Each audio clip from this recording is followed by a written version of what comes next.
السلام علیکم ورحمۃ اللہ تعالی وبرکاتہ۔ نحمده ونصلي ونسلم على رسوله الكريم اما بعد فاعوذ باللہ من الشیطان الرجیم بسم اللہ الرحمن الرحیم ان اللہ وملائکته یصلون علی النبی یا ایہا الذین آمنوا صلوا علیہ وسلموا تسلیما اللهم صل على سيدنا ومولانا محمد معدن الجود والكرم وآله الكرام وابنه الكريم وبارك وسلم صلاة وسلاما عليك يا رسول الله صلی اللہ تعالی علیہ وسلم۔ سورہ بقرہ آیت نمبر 198 کی تفسیر ہے۔ اللہ تبارک و تعالی ارشاد فرماتا ہے لیس علیکم جناح ان تبتغوا فضلا من ربکم فَإِذَا أَفَضْتُم مِّنْ عَرَفَاتٍ فَاذْكُرُوا اللَّهَ عِندَ الْمَشْعَرِ الْحَرَامِ وَاذْكُرُوهُ كَمَا هَدَاكُمْ وَإِن كُنتُم مِّن قَبْلِهِ لَمِنَ الضَّالِّينَ۔ تم پر کوئی گناہ نہیں کہ تم اپنے رب کا فضل تلاش کرو، تو جب تم عرفات سے واپس لوٹو تو مشعر حرام کے پاس اللہ کو یاد کرو اور اس کا ذکر کرو، کیونکہ اس نے تمہیں ہدایت دی ہے، اگرچہ اس سے پہلے تم یقیناً بھٹکے ہوئے تھے۔ یہاں پر یہ جو فرمایا جا رہا ہے کہ تم پر کوئی گناہ نہیں کہ تم اپنے رب کا فضل تلاش کرو، چونکہ اس سے پہلے حج کا تذکرہ ہو رہا تھا اور حج کے احکام بیان کیے، تو اس آیت کریمہ کا تعلق بھی حج ہی سے ہے، تو اسی لیے اس کے بارے میں فرماتے ہیں اس کا شان نزول۔ بعض مسلمانوں نے خیال کیا کہ راہ حج میں یعنی حج کے سفر میں جس نے تجارت کی، کاروبار کیا یا اونٹ کرائے پر چلائے تو اس کا حج ہی ضائع ہو گیا، یعنی حج برباد ہو گیا، تو اس پر یہ آیت کریمہ نازل ہوئی۔ یعنی کیا مطلب ہوا کہ حج کے سفر میں راستے میں جاتے وقت یا واپس آتے وقت اگر تجارت کرتے ہیں یا کچھ کاروبار خرید و فروخت کرتے ہیں تو اس میں کوئی حرج نہیں ہے۔ ہاں، ہم جو کام کرنے کے لیے وہاں پر جا رہے ہیں یعنی حج ادا کرنے کے لیے یا عمرہ ادا کرنے کے لیے، اس کے ارکان میں کوئی کمی نہیں آنی چاہیے۔ یہ تجارت کرنے کی وجہ سے یا جو ہے کہ اس طرح کاروبار کرنے لگ گئے یا اونٹ گھوڑے کرائے پر چلانے لگ گئے وہاں پہ، اور اسی میں اتنے زیادہ مشغول ہو گئے اور اسی کام کے اندر اتنے مصروف ہو گئے کہ حج کے ارکان برابر اچھے طریقے سے ادا ہی نہیں ہو پائے، یا یہ کہ وہاں جا رہے ہیں، ظاہر سی بات ہے مسجد حرام میں نماز پڑھنے کا الگ ہی ثواب ہے، اسی طرح مسجد نبوی میں نماز پڑھنے کا الگ ہی ثواب ہے۔ لوگ اہتمام کرتے ہیں کہ ہماری 40 نمازیں مسجد نبوی میں ہو جائیں، اور یہ اس طرح کاروبار میں لگے رہیں گے تو یہ عبادتیں نہیں ہو پائیں گی، عبادتوں میں کمی آئے گی، تو بہرحال بچنا ہی بہتر، افضل تو یہی ہے کہ وہاں عبادت کرنے کے لیے گئے ہیں تو عبادت میں ہی دل لگائے اور عبادت میں ہی مصروف رہے، تو تجارت وغیرہ کے یہ کاروبار وغیرہ نہ کرے۔ بہرحال اگر کوئی کرتا بھی ہے تو اس میں کوئی حرج نہیں۔ تو فرماتے اس سے معلوم ہوا کہ جب تک تجارت سے افعال حج کی ادائیگی میں فرق نہ آئے اس وقت تک تجارت کی اجازت ہے۔ نیز یہاں مال کو اللہ تبارک و تعالیٰ کا فضل قرار دیا گیا، یعنی یہ فرمایا گیا کہ اللہ کا فضل تلاش کرو، تم پر کوئی گناہ نہیں ہے کہ تم اللہ کا فضل تلاش کرو، یعنی اس کا مطلب ہے کہ مال کمانے میں کوئی حرج نہیں ہے، اور مال کو اللہ کا فضل بتایا جا رہا ہے، اللہ کا احسان بتایا جا رہا ہے، اللہ کی عطا بتایا جا رہا ہے۔ تو اس سے معلوم ہوا کہ مال فی نفس ہی بری چیز نہیں، یعنی مال کو مال ہونے کی حیثیت سے دیکھیں، اس کی حقیقت کے اعتبار سے دیکھیں تو مال برا نہیں ہے، بلکہ اس کا استعمال کبھی کبھی غلط ہو جاتا ہے، اس کا غلط استعمال کیا جائے تو یہ بری بات ہے۔ مال ہے لیکن مال کا صحیح استعمال کرتا ہے آدمی، مال کو صحیح جگہ پہ خرچ کرتا ہے، اچھے کاموں میں خرچ کرتا ہے، نیک کاموں میں اللہ کی راہ میں خرچ کرتا ہے، تو یہ مال بہت اچھا ہے اور یہ مال نجات کا ذریعہ بھی بن سکتا ہے۔ لیکن اسی مال کو اگر آپ غلط جگہ پہ استعمال کریں، غلط جگہ پہ خرچ کریں، گناہوں کے کاموں میں خرچ کریں، تو پھر یہی مال وبال جان بھی بن سکتا ہے اور جہنم میں لے جانے کا یہ ذریعہ بھی بن سکتا ہے۔ فرماتے ہیں کہ ہزاروں نیکیاں صرف مال کے ذریعے ہی کی جا سکتی ہیں، جیسے زکوٰۃ و صدقہ اور حج عمرہ وغیرہ، اس میں مال کی ضرورت ہے۔ زکوٰۃ کیسے ادا ہوگی؟ مال ہوگا تبھی تو، آدمی مالک نصاب ہوگا تبھی تو اس پر زکوٰۃ ہوگی اور زکوٰۃ ادا کرے گا۔ اور اسی طرح اگر نفلی صدقہ بھی دینا چاہتا ہے للہ، اللہ کی راہ میں کسی کی مدد کرنا چاہتے ہیں اگر آپ، تبھی تو مال ہونا چاہیے۔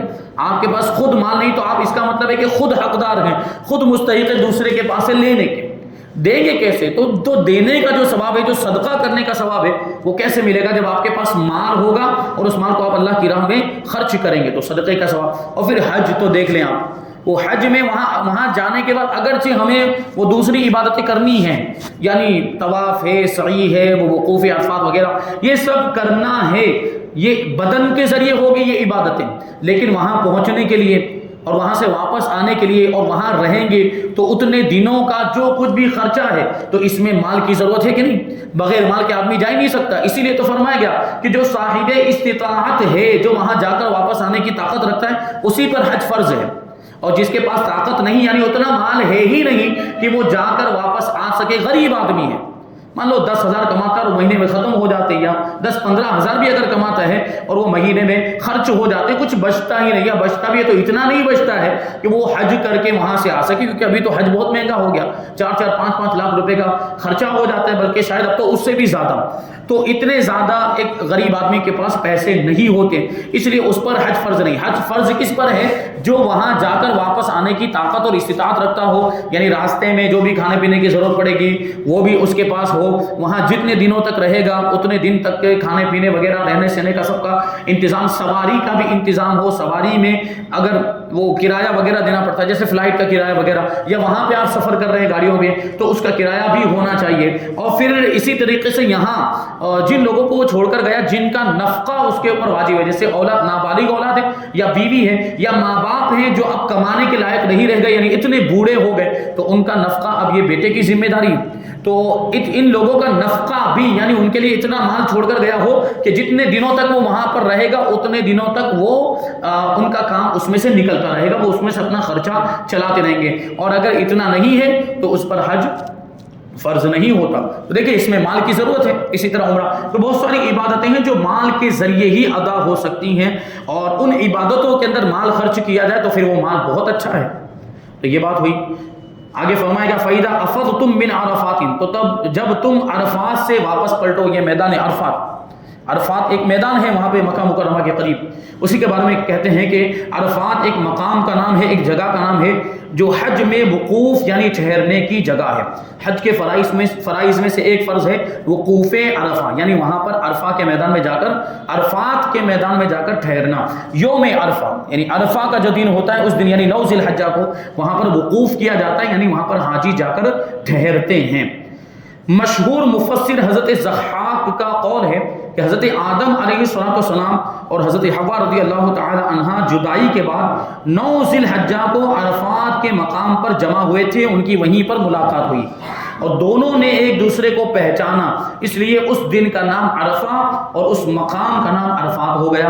کیونکہ دیکھیں یہ عرفات یا جو عرفہ ہے یہ بنا ہے عین را اور فا سے، عرفہ، اور یہ عربی کے اعتبار سے اگر آپ دیکھیں، عربی لغت کے اعتبار سے تو اس کا معنی ہوتا ہے جاننا پہچاننا۔ عرفہ یعرفو معنی ہوتا ہے جاننا پہچاننا۔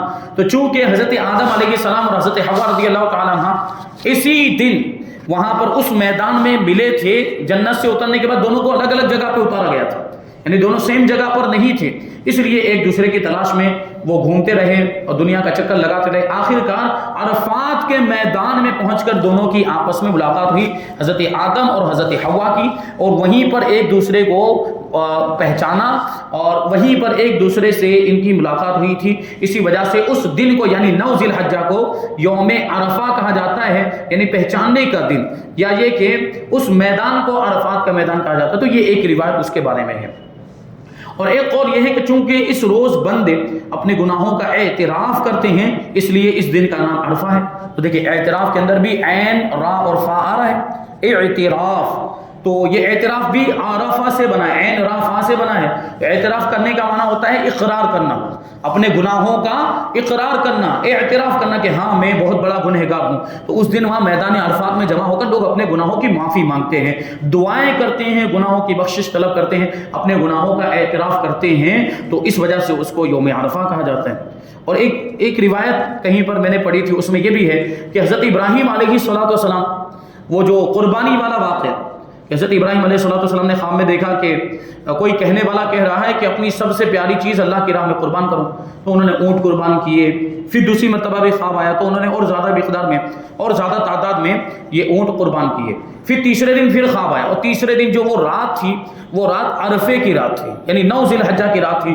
اس میں حضرت ابراہیم علیہ السلام کو یہ بتایا گیا کہ اسماعیل کی قربانی کرنی ہے، جانوروں کی قربانی نہیں کرنی. سب سے پیاری چیز سے مراد اسماعیل ہے، کیونکہ حضرت اسماعیل علیہ السلام حضرت ابراہیم کو بہت پیارے تھے، کیونکہ اتنی بڑی مدت کے بعد حضرت اسماعیل علیہ السلام پیدا ہوئے تھے. تو اسی رات کو چونکہ حضرت اسماعیل علیہ السلام نے جانا تھا، پہچانا تھا کہ کس چیز کو قربان کرنا ہے، یعنی حضرت اسماعیل علیہ السلام کو قربان کرنا ہے، یہ چیز ان کو معلوم ہوئی تھی 9 ذی الحجہ کو، اس لیے اس دن کو یوم عرفہ کہا گیا. بہرحال یہ ایک روایت، تو مختلف روایتیں ہوتی ہیں. فرماتے ہیں حاجی کے لیے 9 ذی الحجہ کے زوال آفتاب سے لے کر 10 ذی الحجہ کی صبح صادق سے پہلے تک کم از کم 1 لمحے کے لیے عرفات میں وقوف کرنا، یعنی وہاں پر ٹھہرنا، یہ فرض ہے.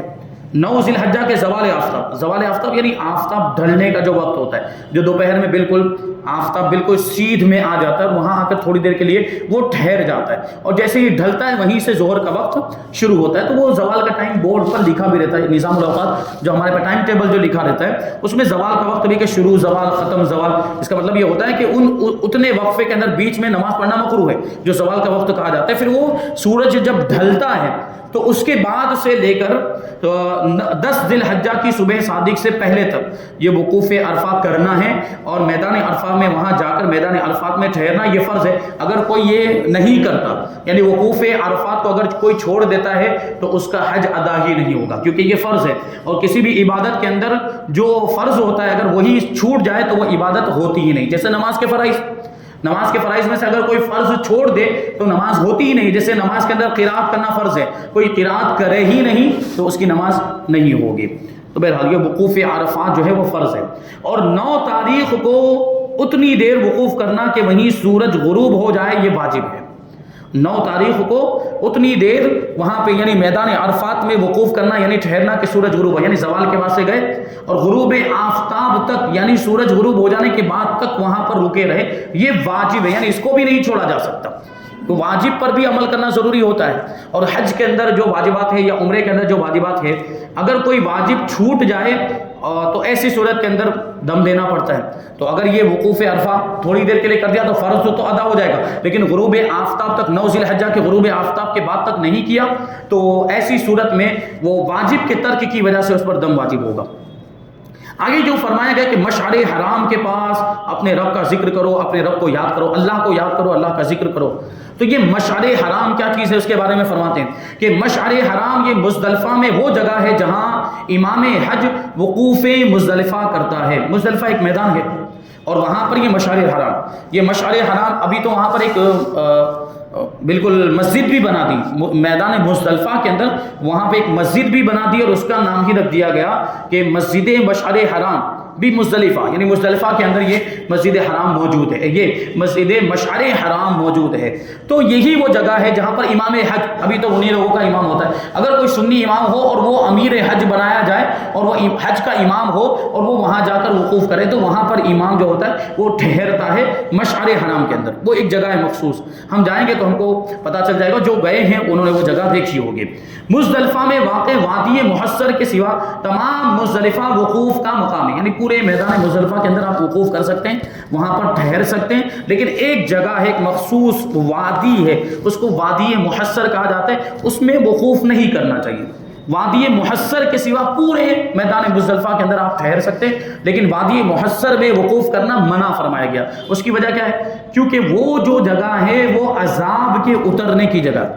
آپ نے وہ واقعہ سنا ہوگا، ہاتھیوں والا واقعہ، جو ابرہا یمن کا بادشاہ یہ خانہ کعبہ کو ڈھانے کے لیے آیا تھا، ہاتھیوں کا لشکر لے کر آیا تھا، تو اللہ تبارک و تعالیٰ نے ابابیل کو بھیج کر اس کو تباہ کر دیا تھا. وہ ابابیل چھوٹے چھوٹے پرندے، تو یہ واقعہ میں جمعہ میں بیان کر چکا ہوں. تو وہ 3 کنکریاں، ایک پرندے کے پاس 3 کنکریاں تھی چھوٹی چھوٹی، وہ پرندہ ہی اتنا چھوٹا تو اس کی چونچ میں کنکری کتنی آئے گی؟ تو ایک کنکری اس کے چونچ میں اور ایک کنکر اس کے ایک پاؤں میں، دوسرے کنکر اس کے دوسرے پاؤں میں، تو 3 کنکریاں ہر پرندے کے پاس تھی. اور اس کے مقابلے میں دیکھیں یہ ہے پرندے چھوٹے چھوٹے، لیکن اس کے مقابلے میں بڑے بڑے ہاتھی، اور ہاتھی کتنا طاقتور ہوتا ہے. اور پھر غور کرنے کی ضرورت ہے کہ ہاتھی کی جو جلد ہوتی ہے، اس کا جو چمڑا وہ کتنا موٹا ہوتا ہے کہ اگر اس کو آپ ویسے کنکر ہمارے ہاتھی کو کچھ فرق پڑنے والا ہے نہیں. لیکن یہ اللہ تبارک و تعالیٰ کی قدرت، وہ چھوٹے چھوٹے پرندوں کو اللہ نے کیسی طاقت عطا فرمائی کہ وہ جب ان لوگوں نے پرندوں نے وہ کنکر پھینکے ہیں اوپر سے، تو بندوق کی گولی میں بھی اتنی طاقت نہیں ہوتی جتنی طاقت وہ کنکریوں میں پیدا ہو گئی تھی. اور جو سپاہی جو سوار تھے فوجی، تو روایتوں میں آیا ہے کہ وہ فوجی کے سر پہ اگر لگی وہ کنکری تو وہ سر کو چیرتی ہوئی، پورے جسم کو چیرتی ہوئی اندر سے سوراخ کرتی ہوئی دوسری جگہ سے نکل گئی، یہاں تک کہ ہاتھی کے بدن میں داخل ہو گئی اور ہاتھی کے بدن میں بھی سوراخ کرتی ہوئی زمین تک پہنچ گئی کنکری۔ تو یہ اللہ تعالیٰ نے ان پر عذاب نازل کیا تھا ابرہا اور اس کے لشکریوں پر۔ تو یہ عذاب جہاں پر نازل ہوا اسی جگہ کا نام ہے وادی محصر، تو وہاں پر وقوف نہیں کرنا چاہیے۔ تو یہ پورا میدان مزدلفہ اس میں وقوف کیا جا سکتا ہے۔ فرماتے ہیں مزدلفہ میں رات گزارنا سنت ہے، اور فجر کا وقت شروع ہونے سے لے کر طلوع آفتاب کے دوران کم سے کم ایک لمحے کے لیے وہاں ٹھہرنا واجب ہے۔ بغیر عذر وقوف مزدلفہ ترک کرنے سے دم لازم آ جاتا ہے، کیونکہ واجب چھوٹ رہا ہے۔ اور دم، جو بار بار یہ بات آ رہی ہے کہ دم اور صدقہ، تو دم کا کیا مطلب ہوتا ہے؟ دم کا مطلب ہوتا ہے کہ ایک بکری جو ہے کہ قربان کی جائے، یا آپ بڑا جانور بھی قربان کر سکتے ہیں، تو وہ جانور کی قربانی کرنی پڑے گی۔ دم واجب ہونے کا مطلب یہ کہ حرم کے اندر جانور کی قربانی کرنی پڑے گی۔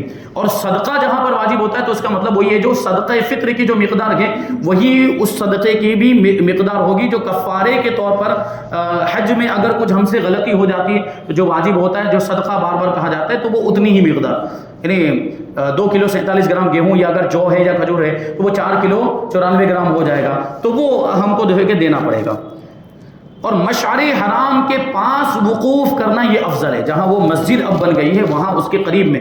وہ حج کے ایام میں تو بھیڑ اتنی زیادہ ہوتی ہے، جو پہلے پہنچ گیا اس کو جگہ مل جائے گی، لیکن جو نہیں پہنچ پاتے تو ان کو دوسری جگہ وہاں رکنا پڑتا ہے۔ بہرحال اگر وہاں جگہ میسر آ جائے تو بھیڑ بھاڑ میں دھکم دھکی کرنے کی بھی ضرورت نہیں ہے کہ خود اپنے آپ کو تکلیف میں ڈالنا یا دوسروں کو تکلیف میں ڈالنا۔ یہ وہاں ہم عبادت کرنے کے لیے گئے ہیں تو اس انداز کی بات نہیں ہونی چاہیے۔ آرام سے جہاں پر بھی جگہ مل جائے وہاں پر وقوف کر لیں۔ اگر آسانی کے ساتھ وہاں آپ پہنچ سکتے ہو مشعر حرام کے قریب، کچھ لوگ ایسا ارادہ بنا نہیں ہم تو وہیں جائیں گے، پھر بھلے اس کے لیے ہم کو کچھ بھی کرنا پڑے، دھکم دھکی ہی کیوں نہ کرنی پڑے، تو وہ جاتے ہیں، لوگوں کو چیرتے ہوئے، لوگوں کو گراتے پھینکتے ہوئے بھی پہنچتے ہیں وہاں پر۔ تو یہ غلط طریقہ ہے کہ لوگوں کو ایذا دینا، لوگوں کو تکلیف پہنچانا، اس کی تو اجازت نہیں ہے۔ تو بہرحال تو اس کا لحاظ رکھنا چاہیے۔ مزدلفہ میں وقوف کے دوران جب وہاں مزدلفہ میں رکے ہوئے ہوں، وہاں ٹھہرے ہوئے، تو کیا کرنا چاہیے وہ بتا رہے ہیں۔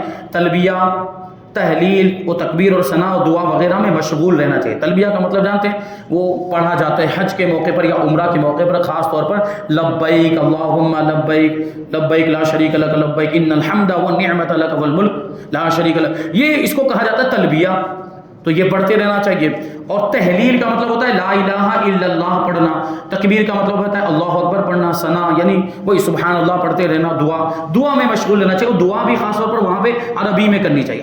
دیکھیے اللہ تبارک و تعالیٰ تو ساری زبانیں جانتا ہے، اللہ تبارک و تعالیٰ ہماری زبان بھی اگر ہم اردو میں بھی کر لیتے ہیں یا ہم اپنی زبان میں بھی دعا کرتے ہیں تو اللہ تبارک و تعالیٰ اس کو بھی جانتا ہے اور اس دعا کو بھی قبول فرماتا ہے۔ لیکن چونکہ عربی اللہ کی بھی پسندیدہ زبان ہے، اسی لیے تو ہمارے آقا بھی عربی ہیں، قرآن بھی عربی میں نازل ہوا ہے، تو عربی اللہ تبارک و تعالیٰ کی پسندیدہ زبان، حضور کی بھی مادری زبان ہے اور قرآن بھی عربی زبان میں نازل ہوا ہے، اس لیے بہتر یہ کہ عربی میں دعا کی جائے۔ اور دعائیں ملتی بھی ہیں، وہ کتابوں میں آتی، تو وہ دعائیں آپ پڑھتے رہیں۔ 9 ذی الحجہ کو مزدلفہ میں نماز مغرب و عشاء کو ملا کر عشاء کے وقت میں پڑھنا ہوتا ہے۔ یہ واحد ایک جگہ ہے جہاں پر عشاء اور مغرب دونوں نمازیں ملا کر پڑھی جاتی ہیں اور عشاء کے وقت میں پڑھی جاتی ہے۔ اس کو جمع تاخیر کہا جاتا ہے، یعنی مغرب کو مؤخر کیا جائے گا۔ مغرب کو آپ لیٹ کریں گے مزدلفہ میں، اور لیٹ کر کے اتنا لیٹ کریں گے یہاں تک کہ عشاء کا وقت شروع ہو جائے، اور عشاء کے وقت میں آپ کو مغرب کی نماز پڑھنی ہے، اور مغرب کی نماز سے فارغ ہونے کے بعد پھر آپ کو عشاء کی نماز پڑھنی ہے۔ یہ وہاں ایک ہی جگہ میں کیا جا سکتا ہے، اور ایک دوسری جگہ پر مینا میں، وہاں پر آپ کو ظہر اور عصر کی نماز پڑھنی ہے، اور اس کو کہتے ہیں جمع تقدیم، کہ وہاں آپ کو عصر کی نماز کو مقدم کرنا ہے، یعنی عصر کی نماز کو پہلے پڑھنا ہے ظہر کے وقت میں۔ پہلے آپ ظہر کے وقت میں ظہر کی نماز پڑھ لیں گے، پھر ظہر کے وقت میں ہی عصر کی نماز پڑھیں گے۔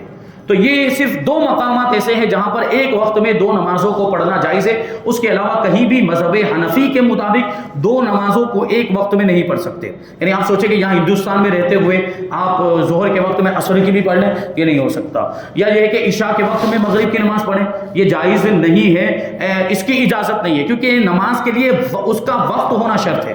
ظہر کی نماز کے لیے ظہر کا وقت ہونا شرط ہے، اور اسی طریقے سے عصر کی نماز کے لیے عصر کا وقت، ہر نماز کے لیے اس کا وقت ہونا ہونا ضروری ہے. کوئی بھی نماز اس نماز کے وقت میں ہی پڑھی جا سکتی ہے, وقت گزار کر یا وقت سے پہلے ہم نماز نہیں پڑھ سکتے. ہاں یہ ہے کہ جو وقت چلا گیا تو وہ نماز قضا ہو جاتی ہے, وہ بعد میں پڑھنا لازم ہے, لیکن جو ضروری ہے فرض ہے وہ تو یہی ہے کہ اس کے وقت میں اس کو پڑھا جائے. ہاں اگر ہم سفر میں ہوں تو جیسے ہم یہاں وطن میں موجود ہے تو آسانی ہے کہ وہ وقت پر حاضر ہو کر ہم مسجد میں نماز پڑھ سکتے ہیں اور جماعت کے ساتھ پڑھ سکتے ہیں, اور جماعت کے ساتھ پڑھنا بھی چاہیے کیونکہ جماعت کے ساتھ نماز پڑھنا واجب ہے. لیکن کہیں سفر میں اگر ہم گئے ہیں تو سفر میں بسا اوقات کچھ ایسی تکلیف کا سامنا ہوتا ہے یا افراتفری کا معاملہ ہوتا ہے, اور یا جو ہے کہ ٹرین میں سوار ہو, ٹرین رکنے والی نہیں ہے, اس طرح کے کچھ مسائل ہوتے ہیں. تو وہاں پر آپ جمع سوری کر سکتے ہیں. جمع سوری کا مطلب کیا ہوا کہ مثال کے طور پر ظہر کی نماز کو بالکل آخری وقت میں لے کر چلے گئے, بالکل ظہر کا جو آخری وقت ہوتا ہے وہ آپ اس میں ٹائم ٹیبل کے اندر دیکھ لیں. اب تو اپلیکیشن بھی آ گئے پریئر ٹائمز کے نام سے, نماز کے اوقات, تو اس میں آپ دیکھ لیں کہ ظہر کا آخری وقت کب تک ہے. مثال کے طور پر ابھی ظہر کا وقت بالکل آخری وقت میرے خیال سے ابھی ہونا چاہیے 4:15 یا 4:20 کے آس پاس ہونا چاہیے. یہ ظہر کا بالکل آخری وقت ہوا, تو آپ 4:15 پر ظہر کی نماز پڑھ لیں. تو ظہر کی نماز سے آپ فارغ ہوں گے, ظہر کا وقت ختم ہو جائے گا, یعنی ختم ہونے کے قریب ہو جائے گا. پھر ظہر کا وقت ختم ہو جائے اس کے بعد آپ عصر کی نماز شروع کر دیں. تو بیچ میں 4-5 منٹ کا وقفہ رہے گا. دیکھنے میں ایسا لگے گا کہ آپ نے دونوں نمازیں ایک ساتھ میں پڑھی ہیں, جبکہ ہر نماز اپنے اپنے وقت میں ہوئی. ظہر کی نماز ظہر کے وقت میں ہوئی اور عصر کی نماز عصر کے وقت میں ہوئی. تو کسی حاجت یا ضرورت کی وجہ سے یعنی سفر وغیرہ میں اس طرح کیا جا سکتا ہے, لیکن بالکل ایک ہی نماز کے وقت میں دو نمازیں اس کی اجازت نہیں. یعنی عصر کے وقت میں ہی آپ ظہر کی بھی نماز پڑھ لیں, ظہر کی نماز پڑھ لیں, یا ظہر کے وقت میں عصر کی نماز پڑھ لیں, اس کی اجازت نہیں ہے مذہب حنفی میں. دوسرے مذہب میں ہے, ہمارے مسلک میں نہیں ہے. تو یہ 9 ذی الحجہ کو مزدلفہ میں نماز مغرب و عشاء کو ملا کر عشاء کے وقت میں پڑھنا ہوتا ہے. اور آگے فرمایا گیا کہ اللہ کو یاد کرو, اپنے رب کو یاد کرو. تو یہاں یہ جو فرمایا گیا کہ تم ذکر و عبادت کا طریقہ پہلے نہیں جانتے تھے, یعنی مسلمان ہونے سے پہلے ذکر و عبادت کا طریقہ نہیں جانتے تھے. اللہ تعالیٰ نے حضور اکرم صلی اللہ علیہ وسلم کے ذریعے تمہیں عبادت کے طریقے سکھائے کہ عبادت کیسے کرنی ہے, حج کیسے ادا کرنا ہے, عمرہ کیسے کرنا ہے, اور وہاں پہ کیا پڑھنا ہے, کیا کون سے مقام پر کیسا ذکر کرنا ہے, وہ سب حضور نے سکھایا. لہٰذا اس نعمت پر اللہ کا شکر ادا کرو. اللہ تعالیٰ نے ہمیں اتنی بڑی نعمت عطا کی, تو ظاہر سی بات ہے ہر نعمت پر اللہ کا شکر ادا کیا جانا چاہیے. تو یہ ہو گیا جہاں پہ آیت نمبر 198 کی تفسیر مکمل ہو گئی. اس کے بعد آیت نمبر 199 انشاءاللہ اس کی تفسیر کو ہم آئندہ درس میں شامل کریں گے. اللہ تبارک و تعالیٰ کی بارگاہ میں دعا ہے کہ جو کچھ بھی بیان ہوا اس پر ہم سب کو عمل کرنے کی توفیق عطا فرمائے, اور نور قرآن سے ہم سب کے دلوں کو روشن اور منور فرمائے. وما علینا الا البلاغ.